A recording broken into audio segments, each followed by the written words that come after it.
ನಮಸ್ಕಾರ ವೀಕ್ಷಕರೇ, ಆಧ್ಯಾತ್ಮಿಕ ಪಯಣದ ಇಂದಿನ ಸಂಚಿಕೆಗೆ ತಮ್ಮೆಲ್ಲರಿಗೂ ಸ್ವಾಗತ. ವೀಕ್ಷಕರೇ, ಇವತ್ತಿನ ನಮ್ಮ ಈ ಪಯಣದಲ್ಲಿ ನಮ್ಮ ಜೊತೆ ಇದ್ದಾರೆ ಯಶೋಧ ಅವರು ಸುಮಾರು 20 ವರ್ಷಗಳಿಂದ ಆಧ್ಯಾತ್ಮಿಕ ಜೀವನವನ್ನು ನಡೆಸ್ತಾ ಇದ್ದಾರೆ. ಬನ್ನಿ ಅವ್ರನ್ನ ಈ ಕಾರ್ಯಕ್ರಮಕ್ಕೆ ಸ್ವಾಗತ ಮಾಡ್ತಾ ಅವರ 20 ವರ್ಷಗಳ ಆಧ್ಯಾತ್ಮಿಕ ಜೀವನದ ಅನುಭವಗಳನ್ನು ತಿಳ್ಕೊಳ್ಳೋಣ. ಅಕ್ಕರೆ, ತಮಗೆ ಈ ಕಾರ್ಯಕ್ರಮಕ್ಕೆ ಸ್ವಾಗತ. ಅಕ್ಕರೆ, ತಾವು ಸುಮಾರು 20 ವರ್ಷಗಳಿಂದ ಆಧ್ಯಾತ್ಮಿಕ ಜೀವನವನ್ನು ನಡೆಸ್ತಾ ಇದ್ದೀರಿ.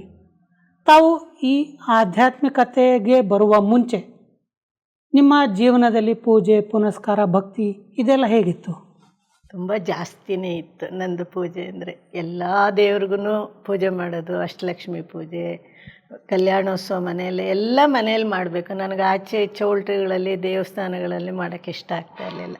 ಮನೆಯಲ್ಲೇ ಮಾಡಬೇಕು, ಮನೆಯಲ್ಲೇ ಎಲ್ಲರೂ ಕರಿಬೇಕು ಅನ್ನೋದು ತುಂಬ ಇಷ್ಟ ಆಗ್ತಾಯಿತ್ತು. ಎಲ್ಲ ಥರ ಪೂಜೆ ಮನೆಯಲ್ಲಿ ಗೌರಿ, ಗಣೇಶ, ಲಕ್ಷ್ಮೀ ಪೂಜೆ ಎಲ್ಲ ತುಂಬ ವೈಭವದಿಂದ ಅಲಂಕಾರ ಮಾಡಿ ನಾವು ಪೂಜೆ ಮಾಡ್ತಾಯಿದ್ದೆ. ಅದಕ್ಕೆ ಯಜಮಾನರು, ಮಕ್ಕಳು ಸಹಯೋಗ ಚೆನ್ನಾಗಿ ಕೊಡ್ತಾಯಿದ್ರು. ಅಂದರೆ ತಾವು ಎಲ್ಲ ದೇವರ ಆರಾಧನೆಗಳನ್ನು ಎಲ್ಲ ಮಾಡಿಬಿಟ್ಟಿದ್ದೀನಿ. ಎಲ್ಲ ದೇವ್ರ ಪ್ರತಿಷ್ಠಾಪನೆಗಳು, ಎಲ್ಲ ಥರ ಭಕ್ತಿಲಿ ಏನೇನು ಮಾಡ್ಬೋದು ನಾವು ವಿವಿಧ ಭಕ್ತಿ ಅಂದರೆ ಎಲ್ಲ ಥರ ಮಾಡಿಸಿದ್ದಾರೆ. ಆದ್ರೂ ಭಗವಂತ ನನ್ನ ಜೊತೆ ಇದ್ದಾರೆ ಅನ್ನೋದು ಚಿಕ್ಕ ವಯಸ್ಸಿನಿಂದ ನನ್ನ ಅನುಭವ. ಹೇಗೆ ಏನೂ ಗೊತ್ತಿಲ್ಲ. ಇಲ್ಲಿ ಬ್ರಹ್ಮಕುಮಾರೀಸ್ ಅನ್ನೋದು ಗೊತ್ತಿರಲಿಲ್ಲ. ಇಲ್ಲಿಗೆ ಬಂದ ಮೇಲೆ ನಮಗೆಲ್ಲ ಪ್ರಾಬ್ಲಮ್ಗಳಾಗಿ ಎಲ್ಲ ಆಗಿ, ಯಜಮಾನರು ಬಿಸ್ನೆಸ್ನಲ್ಲಿ ತೊಂದರೆ ಆಗಿ ಎಲ್ಲ ಆಗಿ, ಅವರ ಸ್ನೇಹಿತರು ಇಲ್ಲಿಗೆ ಕರ್ಕೊಂಡು ಬಂದರು. ಅಂದರೆ ನಿಮಗೆ ನಿಮ್ಮ ಚಿಕ್ಕ ವಯಸ್ಸಿನಲ್ಲೂ ಸಹ ಎಲ್ಲೋ ಒಂದು ಕಡೆ ಭಗವಂತ ನನ್ನ ಜೊತೆ ಇದ್ದಾನೆ ಅನ್ನೋ ಭಾವ ಯಾವಾಗಲೂ ತುಂಬ ಭಾವನೆ. ಯಾವಾಗಲೂ ಕೂಲ್ ಆಗಿಬಿಡ್ತಾಯಿತ್ತು. ನಾನು ಸಮ್ಮರ್ನಲ್ಲಿ ಸತ ಸ್ವೆಟರ್ ಹಾಕ್ಕೊಳ್ತೀನಿ, ಮೌಂಟ್ ಅಬೂಲು ಹಾಕ್ಕೊಳ್ತಾ ಇದ್ದೆ. ತಾವು ಇಷ್ಟೊಂದು ಭಕ್ತಿ ಮಾಡ್ತಾ ಇದ್ದಂಥವ್ರು ಈ ಆಧ್ಯಾತ್ಮಿಕ ಜೀವನಕ್ಕೆ ಹೇಗೆ ಬಂದ್ರಿ? ಯಾರು ನಿಮಗೆ ಈ ಆಧ್ಯಾತ್ಮಿಕ ಮಾರ್ಗವನ್ನು ತೋರಿಸಿದ್ರು? ನಮ್ಮ ಯಜಮಾನ್ರ ಸ್ನೇಹಿತರು. ಇವ್ರಿಗೆ ತುಂಬ ಪ್ರಾಬ್ಲಮ್ ಆಯಿತು ಬಿಸ್ನೆಸ್ನಲ್ಲಿ. ತುಂಬ ದೊಡ್ಡ ಬಿಸ್ನೆಸ್ ಮ್ಯಾನು, ಎಕ್ಸ್ಪೋರ್ಟು ಇಂಪೋರ್ಟ್ ಎಲ್ಲ ಮಾಡ್ತಾಯಿದ್ರು. ಅದರಲ್ಲಿ ತುಂಬ ಮೋಸ ಆಯಿತು, ನಷ್ಟ ಆಗಿಬಿಡ್ತು. ಆವಾಗ ಅವ್ರ ಸ್ನೇಹಿತರು ಇಲ್ಲಿಗೆ ಬಂದು ಕರ್ಕೊಂಡೋದ್ರು. ಬಾ ನೀನು ಒಂದು ಕಡೆ ಕರ್ಕೊಂಡು ಹೋಗ್ತೀನಿ ಅಂತ. ಅವ್ರ ಹತ್ರ ಹೋದ್ಮೇಲೆ ನಮಗೆ ಮೈಸೂರಿನಲ್ಲಿ ಜ್ಞಾನ ಸಿಕ್ತು. ಅವರು ನಿಮ್ಮನ್ನು ಮೈಸೂರಿಗೆ ಕರ್ಕೊಂಡೋಗಿ ಅಲ್ಲಿ ಅವ್ರು ಪರಿಚಯ ಮಾಡಿಸಿ ಲಕ್ಷ್ಮೀ ಬೇನವ್ರನ್ನ ನಮ್ಮನ್ನು ಅಲ್ಲಿ ಇದು ಮಾಡಿದ್ರು. ಅಂದರೆ ನಿಮಗೆ ಅವ್ರು ಕರ್ಕೊಂಡು ಹೋಗೋವರೆಗೂ ಇದು ಬ್ರಹ್ಮಕುಮಾರಿ ಸಂಸ್ಥೆ ಕರ್ಕೊಂಡು ಹೋಗ್ತಿದ್ರು ಅಂತ ಏನು ಗೊತ್ತಿಲ್ಲ. ಅವ್ರು ಕರ್ಕೊಂಡು ಅವರು ಮೌಂಟ್ ಅಬೂಗೆ ಮುಂಚೆಯಿಂದ ಹೋಗ್ತಾ ಇದ್ರು ಇವ್ರ ಸ್ನೇಹಿತರು.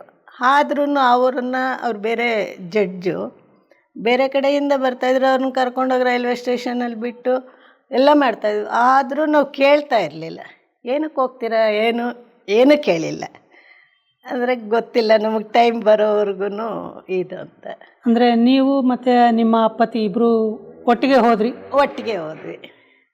ನೀವು ಮೊದಲನೇ ಬಾರಿ ಈ ಬ್ರಹ್ಮಕುಮಾರಿ ಆಶ್ರಮದ ಒಳಗೆ ಹೋದಾಗ ಆ ಆಶ್ರಮವನ್ನು ನೋಡಿ ನಿಮಗೇನು ಅನ್ನಿಸ್ತು? ಇನ್ನು ಬಾಕ್ಲಿಂದ ಒಂದು ಹೆಜ್ಜೆ ಒಳಕ್ಕಿಡ್ತಾ ಇದ್ದಂಗೆ ಒಂದು ಹಾಡು ಹೇಳಿದರು. ಅದು ಗಮನ ಬರ್ತಾ ಇಲ್ಲ.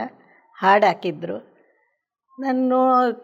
ಆ ಹಾಡು ಕೇಳಿದ ತಕ್ಷಣ ನನಗೆ ನನ್ನ ತಂದೆ ಸಿಕ್ಕಿದ್ರು ಅನ್ನೋದು ತುಂಬ ಖುಷಿ ಆಗ್ಬಿಡ್ತು. ಈಗಲೂ ಆ ಅನುಭವ ನನಗೆ ತುಂಬ ಖುಷಿ ಕೊಡ್ತಾ ಇರುತ್ತೆ. ಭಗವಂತ ನನ್ನ ಜೊತೆ ಇದ್ದಾರೆ ಅಂತ ಅನುಭವ ಮಾಡ್ತಾ ಇದ್ದೆ. ಆದರೆ ಇಲ್ಲಿ ಬಂದಿದ್ದ ತಕ್ಷಣ ಗೊತ್ತಾಯಿತು ನನಗೆ ಭಗವಂತ ಸಿಕ್ಕಿಬಿಟ್ರು ಅನ್ನೋದು ತುಂಬ ತುಂಬ ಖುಷಿ ಆಗ್ಬಿಡ್ತು. ಇದು ಒಂದು ಆಧ್ಯಾತ್ಮಿಕ ಸಂಸ್ಥೆ ಅಂತ ಗೊತ್ತಾದ ಮೇಲೆ ನಿಮ್ಮ ಪತಿ ಅದಕ್ಕೇನು ಅಪೋಸ್ ಮಾಡಲಿಲ್ಲ? ಅರೆ, ಇಂಥ ಜಾಗಕ್ಕೆ ಯಾಕೆ ಬಂದಿವಿ, ಆಶ್ರಮ ಬೇಡ, ಹೋಗೋಣ? ಏನೂ ಇಲ್ಲ. ಅವರು ನನ್ನ ಇಬ್ಬರು ಜೊತೆಯಲ್ಲೇ ಬಂದ್ವಲ್ಲ, ಅದರಿಂದ ಇಬ್ಬರಿಗೂ ಖುಷಿಯಾಗಿ ನಮಗೆ ಭಗವಂತ ಸಿಕ್ಕಿದ್ರು ಅನ್ನೋ ಒಂದು ಖುಷಿ ಇಬ್ಬರಿಗೂ ಇದೆ. ನೀವು ಈ ಬ್ರಹ್ಮಕುಮಾರಿ ಆಶ್ರಮದ ಒಳಗೆ ಹೋದಾಗ ಅಲ್ಲಿ ಒಂದು 7 ದಿನದ ಕೋರ್ಸ್ ಕೊಡ್ತಾರೆ ಅಂತ ನಾನು ಕೇಳಿದ್ದೀನಿ. ಆ ಕೋರ್ಸನ್ನು ನೀವು ತಗೊಳ್ಳುವಾಗ ಅಥವಾ ಆ ಜ್ಞಾನವನ್ನು ನೀವು ಕೇಳುವಾಗ ನಿಮಗೇನು ಅನ್ನಿಸ್ತು? ತುಂಬ ಖುಷಿ ಆಗ್ತಾಯಿತ್ತು. ಒಂದೊಂದು ಪಾಯಿಂಟು ನನಗೆ ಹಂಗೆ ಧಾರಣೆ ಆಗ್ತಾಯಿತ್ತು. ಆ 7 ದಿನದ ಆ ಕೋರ್ಸಲ್ಲಿ ನಿಮಗೆ ಯಾವ ಪಾಯಿಂಟು ಅಥವಾ ಯಾವ ಕೋರ್ಸ್ ಇಷ್ಟ ಆಯಿತು? ನನಗೆ ಯೋಗದ ಮೇಲೆ ತುಂಬ ಇಷ್ಟ. ಈಗಲೂ ಕೂತ್ಕೊಂಡ್ರೆ ಬೇಕಂದರೆ 6 ಅವರ್ಸ್ 7 ಅವರ್ಸ್ ಕೂತ್ಕೊಂಡು ಯೋಗ ಮಾಡ್ತೀನಿ. ನನಗೆ ಜ್ಞಾನಕ್ಕಿಂತ ಯೋಗದಲ್ಲಿ ತುಂಬ ಇಷ್ಟ, ಅದನ್ನು ಮಾಡ್ತಿದ್ದೀನಿ. ನೀವು ಮೈಸೂರಲ್ಲಿ ಈ ಒಂದು ಬ್ರಹ್ಮಕುಮಾರಿ ಆಶ್ರಮದ ಒಂದು ಜ್ಞಾನವನ್ನು ತಗೊಂಡೆ ಅಂತ ಹೇಳಿದ್ರಿ. ಆ ಮೈಸೂರಿನ ಬ್ರಹ್ಮಕುಮಾರಿ ಆಶ್ರಮದ ಇನ್ಚಾರ್ಜ್ ಲಕ್ಷ್ಮಿ ಅವರು ಏನಿದ್ದಾರೆ, ಅವರನ್ನು ನೋಡಿ ನಿಮಗೇನು ಅನ್ನಿಸ್ತು? ತುಂಬ ಖುಷಿ ಆಯಿತು. ಅವರಲ್ಲಿ ತುಂಬ ಚೆನ್ನಾಗೆಲ್ಲ ಭಗವಂತಂದೆಲ್ಲ ಹೇಳಿದ್ರು. ಅವರ ಜೊತೆಗಾರನ್ನ ಕೂರಿಸಿ ನಮಗೆಲ್ಲ ಫುಲ್ಲು ಕೋರ್ಸ್ ಕೊಟ್ಟರು. 7 ದಿವಸದ್ದು ನಾವು ಒಂದೇ ದಿವಸ ತೊಗೊಂಡಿದ್ದು. ಅಷ್ಟು ಖುಷಿಯಾಗಿತ್ತು, ಎಲ್ಲ ಚೆನ್ನಾಗಿದ್ದಾಯಿತು. ಆ ಲಕ್ಷ್ಮೀ ಅಕ್ಕವ್ರ ಹತ್ರ ನೀವು ಏನು ವಿಶೇಷತೆಗಳನ್ನು ನೋಡಿದ್ರಿ? ಅವರು ತುಂಬ ಚೆನ್ನಾಗಿ ಮ್ಯಾನೇಜ್ ಮಾಡೋದು, ತುಂಬ ಚೆನ್ನಾಗಿ ಮಾತಾಡೋದು, ಮಾತೇ ಥರ ಪಾಲನೆ ಮಾಡೋದು, ಅದೆಲ್ಲನೂ ಇದಾಯಿತು, ತುಂಬ ಇಷ್ಟ ಆಯಿತು. ಸೊ ನೀವು ಈ ರೀತಿ ಆಶ್ರಮಕ್ಕೆ ಹೋಗ್ತಾ ಇರೋ ವಿಷಯ ನಿಮ್ಮ ರಿಲೇಷನ್ಸು ಇಲ್ಲ ನಿಮ್ಮ ಮನೆಯಲ್ಲಿ ನಿಮ್ಮ ತಂದೆ ತಾಯಿ ಅವ್ರಿಗೆಲ್ಲ ಗೊತ್ತಾದಾಗ ಅವ್ರ ರಿಯಾಕ್ಷನ್ ಹೇಗಿತ್ತು? ಯಾರು ಏನು ಅಪೋಸಿಷನ್ ಮಾಡಲೇ ಇಲ್ಲ, ಎಲ್ಲರೂ ಯಾರು ಏನಿಲ್ಲ. ನಮ್ಮ ಮುಂಚೆಯಿಂದನೂ ಎಲ್ಲರೂ ಕೆಲವ್ರು ಅನ್ನೋರು ಇವಳೆಲ್ಲ ಸ್ಪೆಷಲ್ ಇವಳು ಎಲ್ಲನೂ ಅಂತಂದು. ಯಾಕೆ ಅಂತಂದರೆ ನನಗೆ ಗೊತ್ತಿಲ್ಲ, ಅವ್ರಿಗೇನು ಅನುಭವ ಆಗ್ತಾಯಿತ್ತು. ಇವಳೆಲ್ಲ ನಮ್ಮನ್ನೆಲ್ಲ ಬಿಟ್ಟು ಬೇರೆ ಥರನೇ ಇದ್ದಾಳೆ ಅಂತ ಇದ್ದರು. ಯಾಕೆಂದರೆ ನಾನು ಭಗವಂತನ ಜೊತೆ ಇರೋ ಅನುಭವ ಮಾಡ್ತಾಯಿದ್ನಲ್ಲ, ಅದರಿಂದ ಲೌಕಿಕದಲ್ಲಿ ಅಷ್ಟೊಂದು ಯಾರಿಗೂ ಇಂಪಾರ್ಟೆನ್ಸ್ ಏನು ಕೊಡ್ತಾ ಇರಲಿಲ್ಲ. ನೀವು ಈ ಒಂದು ಆಧ್ಯಾತ್ಮಿಕ ಜ್ಞಾನಕ್ಕೆ ಬಂದ ಮೇಲೆ ನಿಮ್ಮಲ್ಲಿ ಏನೇನು ಪರಿವರ್ತನೆ ಮಾಡ್ಕೊಂಡ್ರಿ? ಆಚಾರ ವಿಚಾರ ನಡೆ ನುಡಿ ಇದೆಲ್ಲ ಏನೇನು ಪರಿವರ್ತನೆ ಮಾಡ್ಕೊಂಡ್ರಿ? ನಾನು ಮುಂಚೆಯಿಂದನೂ ಶಾಂತವಾಗಿ ಇರ್ತಾಯಿದ್ದೆ, ಅದಿನ್ನೂ ಜಾಸ್ತಿ ಬೆಳೆಸ್ಕೊಂಡು ಹೋಗಿದ್ದೀನಿ. ಕೋಪ ಬಂದ್ರೂ ತಕ್ಷಣವೇ ಬಾಬಾ ಅಂದರೆ ಸಾಕು, ಹಂಗೆ ಸರಿ ಮಾಡಿಬಿಡ್ತಾರೆ. ಈ ಪರಿಸ್ಥಿತಿಗಳ ಮೇಲೆ ಕೆಲವು ಬಂತು, ಹಂಗೆ ಇದು ಮಾಡಿಕೊಂಡು ಸೂರಜ್ ಬೈ ಅವ್ರ ಕ್ಲಾಸ್ನಲ್ಲಿ ಕೆಲವು ಪಾಯಿಂಟ್ಗಳು ಹೇಳಿದಾಗ ಅದನ್ನು ಇದಿಟ್ಕೊಂಡು ಬಾಬಾ ಅವ್ರ ನೆನಪು ಮಾಡಿದ್ರೆ ತುಂಬ ತಕ್ಷಣಕ್ಕೆ ಶಾಂತವಾಗಿಬಿಡ್ತಾಯಿತ್ತು. ಈ ಸೇವಾ ಕೇಂದ್ರದಲ್ಲಿ ನಿಮ್ಮ ಥರನೇ ಈ ಒಂದು ಸತ್ಸಂಗ ಅಥವಾ ಕ್ಲಾಸ್ ಕೇಳೋದಕ್ಕೆ ಬರೋರು ಯಾರೆಲ್ಲ ಇರ್ತಾರೆ, ಅವ್ರ ಜೊತೆ ನಿಮ್ಮ ರಿಲೇಷನ್ಶಿಪ್ ಹೇಗಿತ್ತು? ಅಥವಾ ಅವರು ನಿಮಗೆ ಜ್ಞಾನದಲ್ಲಿ ಮುಂದುವರಿಯೋದಕ್ಕೆ ಹೇಗೆ ಸಹಕಾರ ಕೊಡ್ತಿದ್ರು? ಎಲ್ಲರೂ ಇಲ್ಲಿ ಅಂತೂ ಈ ಸೆಂಟರ್ನಲ್ಲಂತೂ ಪದ್ಮಾಬೇಂಜಿ ತುಂಬ ಚೆನ್ನಾಗಿ ಇದು ಮಾಡ್ತಾಯಿದ್ರು. ಪವಿತ್ರಕ್ಕ ಎಲ್ಲ ಅಕ್ಕಂದಿರು ನನಗೆ ತುಂಬ ಚೆನ್ನಾಗಿ ಸಹಯೋಗ ಕೊಡ್ತಾಯಿದ್ರು. ಇಲ್ಲಿ ಬರೋ ಸ್ಟೂಡೆಂಟ್ಸ್ ಅಕ್ಕಂದರು ಎಲ್ಲರೂ ನನ್ನ ಹತ್ರ ತುಂಬ ಪ್ರೀತಿ ವಿಶ್ವಾಸದಿಂದನೇ ಇದ್ದಾರೆ. ಯಾರು ನನಗೇನು ಪೊಸಿಷನ್ ಆಗಲಿ ಏನಿಲ್ಲ, ಯಾರು ಚೆನ್ನಾಗಿ ಇದು ಮಾಡ್ತಾಯಿದ್ದೀವಿ. ನೀವು ಪದ್ಮಾಬೇನ್ ಅವ್ರ ಹೆಸರು ಹೇಳ್ತಿದ್ರಿ, ಹಾಗಿದ್ರೆ ಪದ್ಮಾಬೇನಲ್ಲಿ ನೀವು ಏನು ವಿಶೇಷತೆಗಳನ್ನು ನೋಡಿದ್ರಿ? ಅವ್ರ ಪಾಲನೆ ಹೇಗಿತ್ತು? ಅವರು ತಾಯಿ ಥರ ಪಾಲನೆ ಮಾಡ್ತಾಯಿದ್ರು. ತುಂಬ ಏನೇ ನಾವು ಕೇಳಿದ್ರು ನಮಗೆ ತುಂಬ ಚೆನ್ನಾಗಿ ಹೇಳ್ತಾಯಿದ್ರು. ನಮ್ಮ ಸಾಲ್ವಾಗಿಬಿಡ್ತಾಯಿತ್ತು. ಅವ್ರ ಹತ್ರ ಹೇಳ್ಕೊಂಡಿದ್ದು ಎಲ್ಲ ಸರಿ ಹೋಗ್ಬಿಡ್ತಾಯಿತ್ತು. 90% ನಾನು ಏನು ಹೇಳ್ತಾ ಇರಲಿಲ್ಲ, ಹೇಳ್ಕೊಂಡ್ರೆ ಅದು ಸರಿ ಹೋಗ್ಬಿಡ್ತಾಯಿತ್ತು. ಅಷ್ಟು ಚೆನ್ನಾಗಿ ಪಾಲನೆ ಮಾಡ್ತಾಯಿದ್ರು ಬೇಜಿಯವರು. ನೀವು ಈ ಸೇವಾ ಕೇಂದ್ರದಲ್ಲಿ ಏನೆಲ್ಲ ಸೇವೆಗಳನ್ನು ಮಾಡಿದಿರಿ? ಯಾವ್ಯಾವ ಸೇವೆ ಮಾಡಿದಿರಿ? ಆಲ್ರೌಂಡ್ ಅಂತಾರಲ್ಲ, ಅಡುಗೆನೂ ಮಾಡ್ತೀನಿ, ಕಸ ಗುಡಿಸ್ತೀನಿ, ಪಾತ್ರೆ ತೊಳಿತೀನಿ, ಕಸನೂ ಎತ್ತುತ್ತೀನಿ, ಪ್ರತಿಯೊಂದು ಮಾಡ್ತೀನಿ ಬಾಬನ ಮನೆಯಲ್ಲಿ. ಅಲ್ಲ, ಕಸ ಗುಡಿಸೋದು ಇದೆಲ್ಲ ಏನೋ ಒಂಥರ ಅನಿಸ್ತಿರಲಿಲ್ಲ ನಿಮಗೆ? ನನಗೆ ಇನ್ನೊಂದು ಆಶ್ರಮಕ್ಕೆ ಹೋಗಿ ಏನೇ ನಾವು ಕಸ ಗುಡಿಸೋದು ಎಷ್ಟು ಮಟ್ಟಿಗೆ ಸರಿ? ಮಾಡ್ತಾ ಇರೋದು ನಮ್ಮ ತಂದೆ ಮನೆಯಲ್ಲಿ ಆ ಭಾವನೆ ನನಗೆ. ತಂದೆ ಮನೇಲಿ ಸೇವೆ ಮಾಡೋದಕ್ಕೆ ಏನು ಸಂಕೋಚನೇ ಇಲ್ವಲ್ಲ, ತಂದೆ ಮನೇಲಿ ಮಾಡ್ತಾಯಿದ್ದೀನಿ. ಅಂದರೆ ಈ ಬ್ರಹ್ಮಕುಮಾರಿ ಸೇವಾ ಕೇಂದ್ರ ಏನಿತ್ತು ಅದು ನಿಮಗೆ ತಂದೆ ಮನೆ ಥರ? ಹೌದು, ತಂದೆ ಮನೆ ಥರನೇ. ಯಾಕೆಂದರೆ ಸಿಕ್ಬಿಟ್ರಲ್ಲ, ಫಸ್ಟ್ ಡೇನೇ ನನಗೆ ಸಿಕ್ಕಿದ್ದಾರೆ. ಭಗವಂತನೇ ನಿಮ್ಮ ತಂದೆ ಆಗಿದೆ. ಹೌದು ಅಂತ ಲೌಕಿಕದಲ್ಲಿ ಇದ್ದಾಗ ನಾನು ಚಿಕ್ಕ ಹುಡುಗಿಯಿಂದನೂ ಅನುಭವ ಮಾಡ್ತಾ ಇದ್ದಿದ್ದು ಪತಿಯೇ ಪರಮೇಶ್ವರ ಅಂತ ಇದ್ದರು. ನಾನಂತ ಅಂದ್ಕೊಳ್ತಾ ಇದ್ದೆ, ಪತಿ ಏನಿದ್ರು ಲೌಕಿಕಕ್ಕೆ, ಪರಮೇಶ್ವರನೇ ನನ್ನ ಗಂಡ. ನನ್ನ ಒಳಗುಟ್ಟೆಲ್ಲ ಏನೇ ಇದು ಮಾಡಬೇಕಂದ್ರೆ ಅವ್ರ ಹತ್ರ ಅಂದ್ಕೊಳ್ಳೋದು, ಮಾತಾಡೋದು ಅವೆಲ್ಲನೂ ಅವರೇ ನನಗೆ ಅಂತಂದು ಚಿಕ್ಕ ವಯಸ್ಸಿನಿಂದ ಅದೇ ಥರನೇ ಇದ್ದೆ. ಅದೇ ಅನುಭವನೂ ಒಂದು ಅನುಭವ. ಅಣ್ಣ ಅವ್ರಿಗೆ ಕಿಡ್ನಿ ಪ್ರಾಬ್ಲಮ್ ಆಗಿಬಿಡ್ತು. ಹ್ಞೂ ಅದು ಬಾಬನ ಮನೆಗೆ ಬಂದಿದ್ದು ಹೊಸದ್ರಲ್ಲೇ ಆಗಿದ್ದು. ಅಣ್ಣವ್ರಿಗೆ ಅಂದರೆ ನಿಮ್ಮ ಪತಿಗೆ? ನಮ್ಮ ಪತಿಗೆ, ಈಗ ಅಣ್ಣ ಅಂತೀವಲ್ಲ, ನಮ್ಮ ಪತಿಗೆ, ಲೌಕಿಕ ಪತಿಯವ್ರಿಗೆ ಕಿಡ್ನಿ ಪ್ರಾಬ್ಲಮ್ ಅಂತ ಡಾಕ್ಟ್ರ್ ಹೇಳಿದ್ರು. ಸತ್ತೋಗ್ತೀಯಪ್ಪ ನೀನು ಅಂತ. ಅವ್ರ ಹೆಸರು ರಾಮಮೂರ್ತಿ ಅಂತ. ಸತ್ತೋಗ್ತೀಯ ನೀನು ಅಂತ ಹೇಳಿದ್ರು. ಅವಾಗಿನ್ನೂ ಮಕ್ಕಳು ಚಿಕ್ಕವರು. ತಕ್ಷಣ ಶಾಕ್ ಅಲ್ವ, ಯಾಕೆಂದರೆ ಯಾವುದೂ ಆಧಾರ ಇಲ್ಲ, ಇವರೊಬ್ಬರೇ. ಅದೇ ಅದಲ್ಲದೆ ಅಂಥ ಒಂದು ನ್ಯೂಸ್ನ ಸಡನ್ ಆಗಿ ಕೇಳಿದ್ರೆ ಶಾಕ್ ಆಯಿತು. ನಾನು ಆದರೂ ಧೈರ್ಯ ಕೆಡಲಿಲ್ಲ, ಕಣ್ಣಲ್ಲಿ ನೀರು ಹಾಕಲಿಲ್ಲ, ಏನೂ ಇಲ್ಲ. ಸೀದಾ ದೇವ್ರ ಮನೆಗೆ ಹೋದೆ, ಕೈ ಮುಗಿದೆ ಅಷ್ಟೇ. ನಾನೊಂದು ಕೇಳಲೂ ಇಲ್ಲ, ಕೇಳ್ಕೊಳ್ಳೂ ಇಲ್ಲ. ಸರಿ ಮಾಡು ಅವ್ರಿಗೆ ಸರಿ ಮಾಡು, ಹಿಂಗೆ ಮಾಡು, ಹಂಗೆ ಏನಿಲ್ಲ, ಸುಮ್ಮನೆ ಕೈ ಮುಗಿದೆ ಅಷ್ಟೇ. ಕಿಡ್ನಿನೂ ಸರಿ ಹೋಗ್ಬಿಡ್ತು. 2 ಸ್ಟೋನ್ ಇತ್ತು, ಅದು ಬಿದ್ದೋಯ್ತು. ಅವರ ಆರೋಗ್ಯ ಸಂಪೂರ್ಣ ಸರಿ ಹೋಯ್ತು. ಪೂರ ಸರಿ ಹೋಗ್ಬಿಡ್ತು. ಮಿರಾಕಲ್ ಆಯಿತು. 2 ಸೆಕೆಂಡ್ನಲ್ಲಿ ಅದಾಗಿತ್ತು. ಅವರು ಸುಮಾರು 1-2 ವರ್ಷದಿಂದನೇ ಸಫರ್ ಆಗಿದ್ದಾರೆ. ನನ್ನ ತಂಗಿ ಹತ್ರ ಹೇಳ್ಕೊಳ್ತಾ ಇದ್ರಂತೆ, ನನ್ನ ಹತ್ರ ಹೇಳ್ತಾ ಇರಲಿಲ್ಲ. ಸತ್ತೋಗ್ಬಿಡ್ಬೇಕು ಅನ್ನೋಷ್ಟು ನೋವು ಬರುತ್ತೆ ನನಗೆ ಅಂತ. ಆದರೂ ನನ್ನ ಹತ್ರ ಏನೂ ಹೇಳ್ತಾ ಇರಲಿಲ್ಲ. ನೋವು ಪಡ್ತೀನಿ, ಯಾಕೆ ಹೇಳಬೇಕು, ಸತ್ತೋದ್ಮೇಲೆ ಇದ್ದೇ ಇದೆಯಲ್ಲ, ಅವಳು ಪ್ರಾಬ್ಲಮ್ ಸಾಲ್ವ್ ಮಾಡೋದು, ಅಂಗಡಿ ಇದೆ, ಮನೆ ಇದೆ, ಎಲ್ಲ ಇದೆ ಅಂತಂದು ಅವರು ಆ ಥರ ಧೈರ್ಯವಾಗಿದ್ದುಬಿಟ್ರು. ನನಗೆ ಅದು ತಿಳಿದಿದ್ದ ತಕ್ಷಣವೇ ನಾನು ಭಗವಂತನ ಇದು ಮಾಡಿದೆ ಅಷ್ಟೇ. ಅಲ್ಲಿಗೆ ಸರೋಗ್ಬಿಡ್ತು. ಇದುವರೆಗೂ ಅವ್ರಿಗೆ ಆ ತೊಂದರೆ ಬಂದೂ ಇಲ್ಲ. ಯೂರಿನ್ ಪ್ರಾಬ್ಲಮ್ ಆಗ್ತಾಯಿತ್ತು, ಅದು ಏನೂ ಇಲ್ಲ, ಈಗ ಚೆನ್ನಾಗಿದ್ದಾರೆ. ಸಂತೋಷ. ತಾವು ಈ ಬ್ರಹ್ಮಕುಮಾರಿ ಸಂಸ್ಥೆಯ ಹೆಡ್ ಕ್ವಾರ್ಟರ್ಸ್ ರಾಜಸ್ಥಾನ ಮೌಂಟ್ ಆಬುಲ್ಲಿ ಏನಿದೆ, ಅಲ್ಲಿಗೆ ಯಾವಾಗಲಾದರೂ ಹೋಗಿದ್ದೀರಾ?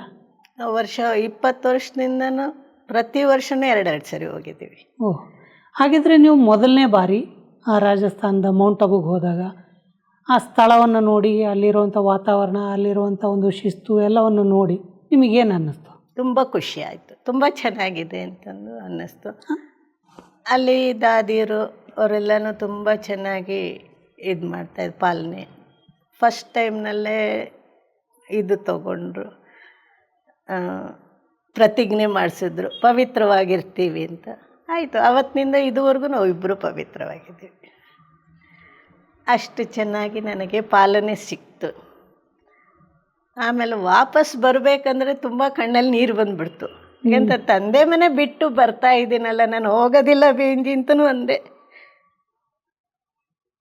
ಅದಕ್ಕಿಲ್ಲಮ್ಮ ಹೋಗ್ಬಿಟ್ಟು ಬಾ ಅಂತಂದ್ರು. ಇಲ್ಲಿ ಅನುಭವ ಎಲ್ರಿಗೂ ಹೇಳಿ ಅಂತಂದು ಅಷ್ಟು ಖುಷಿ ಆಗ್ಬಿಡ್ತು. ಈಗಲೂ ನನಗದು ಫಸ್ಟದು ಅಷ್ಟು ಖುಷಿ ಆಗುತ್ತೆ. ಹೌದು, ಭಗವಂತನಲ್ಲಿ ನೀವು ಏನು ಪಡ್ಕೊಂಡಿದ್ದೀರಿ ಅದನ್ನು ಬೇರೆಯವ್ರಿಗೂ ಹಂಚುವಂಥ ಒಂದು ಕಾರ್ಯ, ಒಂದು ಜವಾಬ್ದಾರಿ ನಿಮ್ಮ ಮೇಲೆ ಇರುತ್ತೆ. ಹೌದು. ಸೊ ಹಾಗಾಗಿ ನೀವು ಅಂಥ ಒಂದು ಸ್ಥಳಕ್ಕೆ ಹೋದರೂ ಸಹ ನಿಮ್ಮ ಜವಾಬ್ದಾರಿ ಎಲ್ರಿಗೂ ಹಂಚುವಂಥ ಒಂದು ಜವಾಬ್ದಾರಿ ಏನಿದೆ ಅದನ್ನು ಮಾಡೋದಕ್ಕಾಗಿ ಆದರೂ ನೀವು ವಾಪಸ್ ಬರಲೇಬೇಕಿತ್ತು. ಹೌದು, ಅದೇ ಅವರು ವೇಂಜಿಯವರು ಹಂಗೆ ಹೇಳಿದ್ರು. ಅದು ಬಂದೆ. ಈಗಲೂ ಯಾವುದೊಂದು ಇದಾದ್ರೂ ನನಗೆ ಮುರಳಿ ಒಂದೇ ಸರಿ ನಾನು ಕೇಳೋದು 90%. ಒಂದು ಸರಿಗೆ ನನಗೆ ಧಾರಣೆ ಆಗುತ್ತೆ. ಯಾವ ಪಾಯಿಂಟ್ ಕೇಳಿದ್ರು ನನಗೆ ತಕ್ಷಣ ಹೇಳಕ್ಕೆ ಬರದೇ ಇದ್ರೂ ಅದು ಕಾರ್ಯಕ್ಕೆ ಬಂದಾಗ ನನಗದು ಬಂದುಬಿಡುತ್ತೆ. ಹಿಂಗೆ ಇರಬೇಕು, ಹಿಂಗೆ ಅಂತಂದು ಬಂದುಬಿಡುತ್ತೆ. ಅಂಥ ಸಮಸ್ಯೆಗಳು ಬಂದಾಗ ಕ್ಲಾಸಲ್ಲಿ ಕೇಳಿದಂಥ ಆ ಪಾಯಿಂಟ್ ನನಗೆ ಅಲ್ಲೇ ಸಿಕ್ಬಿಡುತ್ತೆ, ಆನ್ಸರ್ ಸಿಕ್ಕುತ್ತೆ. ಮುರಳಿ ಕೇಳ್ತಾ ಇದ್ರೇ ಆನ್ಸರ್ ಸಿಕ್ಬಿಡುತ್ತೆ.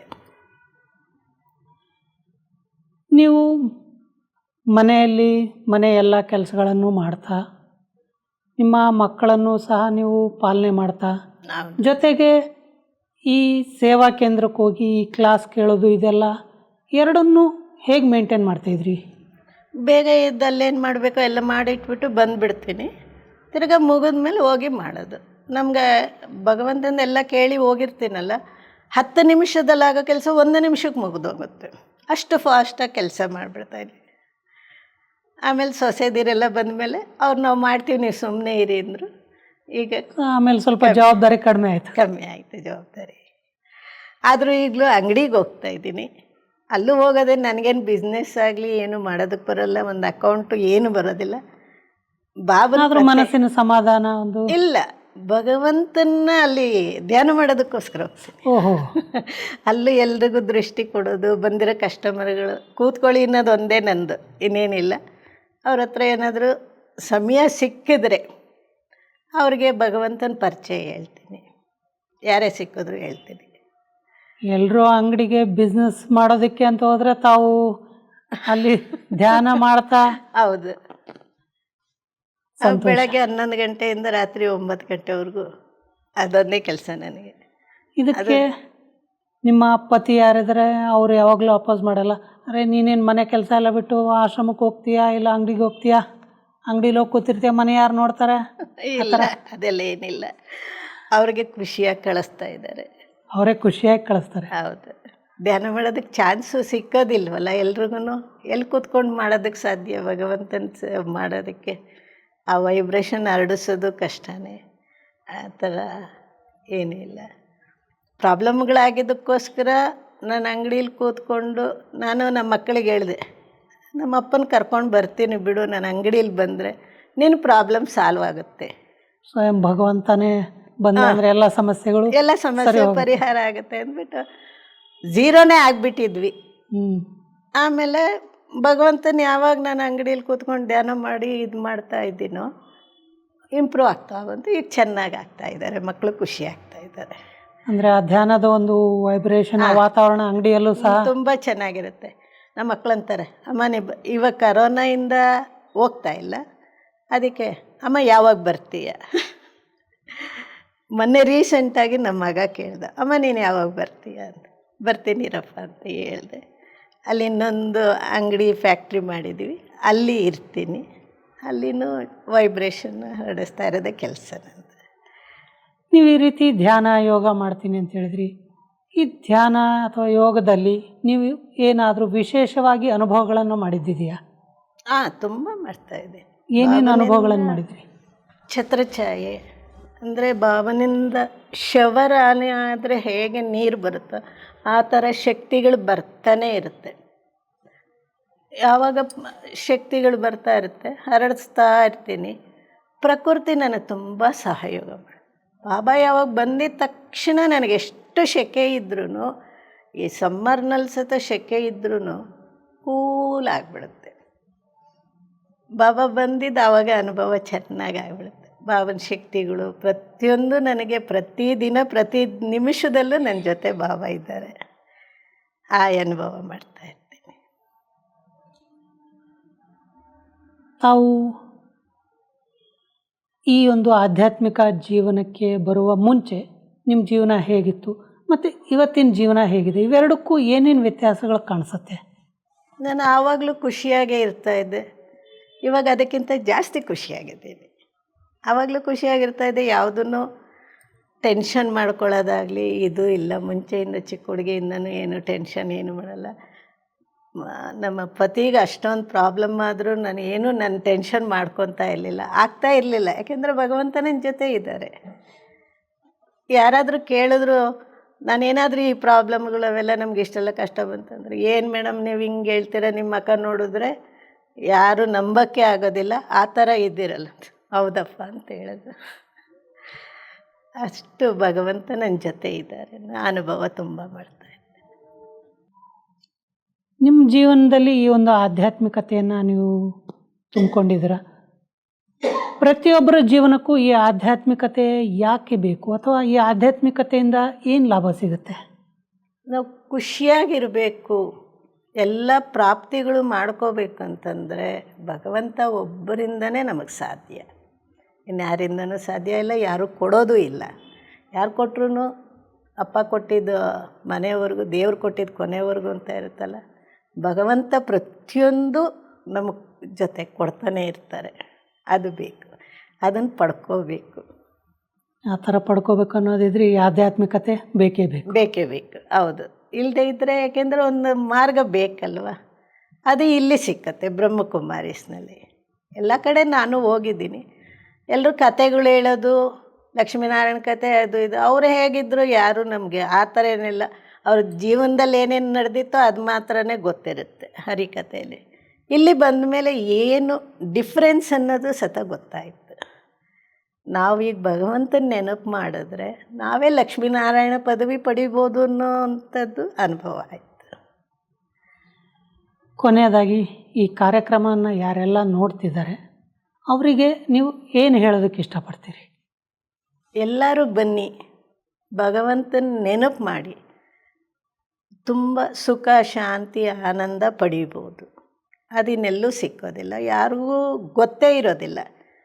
ಇಲ್ಲಿ ಬ್ರಹ್ಮಕುಮಾರೀಸಲ್ಲಿ ಮಾತ್ರನೇ ಅದನ್ನು ಅನುಭವ ಮಾಡಿಸ್ತಾರೆ. ಎಲ್ಲ ಕತೆ ಪುರಾಣ ಎಲ್ಲರೂ ಹೇಳ್ತಾರೆ, ಆದರೆ ಯಾರೂ ಈ ಥರ ಭಗವಂತನ ಜೊತೆ ಇರೋ ಅನುಭವ ಮಾಡಿಸೋದಕ್ಕೆ ಸಾಧ್ಯವೇ ಇಲ್ಲ.